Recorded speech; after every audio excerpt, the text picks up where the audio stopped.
এই দরবেশ বাবা, তুমি আমাকে কোথায় নিয়ে আসলে? দেখো দেখো, ভালো করে দেখো তোমাকে আমি কোথায় নিয়ে আসছি। দেখো, চাঁদে আনছি, চাঁদে। ওই যে দেখো দেখো, তোমাদের ওই পৃথিবী দেখা যায় এখান থেকে। তোমাকে বললাম আমি, তুমি আমাকে আমেরিকা নিয়ে যাও। বাংলাদেশ বিশ্বকাপ আনবে এবার, তুফানের গতিতে খেলবে। হা হা হা হা।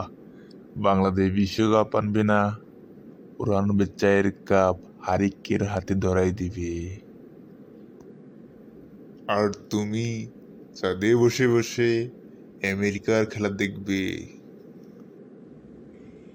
কি যে বলো না, চাঁদের থেকে কি আর আমেরিকার খেলা দেখা যাবে বাংলাদেশের? কেন যাবে না? যখন পৃথিবী থেকে টেলিস্কোপ লাগিয়ে এই চাঁদকে দেখে, আমরাও এখন টেলিস্কোপ দিয়ে ওই আমেরিকার খেলা দেখব, মাঠের খেলা দেখব বসে বসে। হা হা হা হা। তুমি কি তান্ত্রিক মান্ত্রিক করে বাংলাদেশের প্লেয়ারের গায়ে শক্তি দিয়ে তুফানের গতিতে খেলানোর মতো কোনো ব্যবস্থা করে দিতে পারবে না? তা আর দরকার কিসের?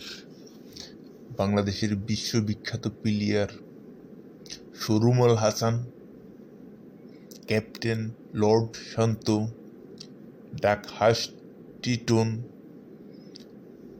আর দেশদরদি সরকার, ওরা একাই 100। ওরা চায়ের কাপ জিততে এসে এই চাঁদে বসে বসে চা খাবে। তাহলে বাংলাদেশ কি কোনোদিনও বিশ্বকাপ নিতে পারবে না? কেন পারবে না? কোনো কিছু পেতে হলে তার দিকে অনেক পরিশ্রম করতে হয়। ফুটবল বা ক্রিকেট হোক, কোচ থেকে শুরু করে প্লেয়ার পর্যন্ত সকলে মিলে হলো সংগঠন।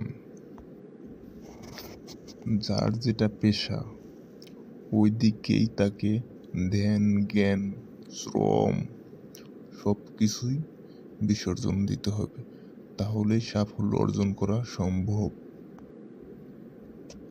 বাংলাদেশ টিমে এখন আর সংগঠন নেই, যে যার মতো করে থাকে, কোনো বন্ধুত্বপূর্ণ সম্পর্ক নেই একে অপরের প্রতি।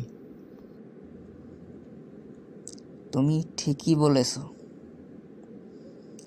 টাকা খরচ করে আর আমেরিকা যাব না, বাংলাদেশের খেলা দেখব না। তবু তো আমি বাংলাদেশকে ভালোবাসি, তাদের জন্য থাকবে আমার শুভকামনা।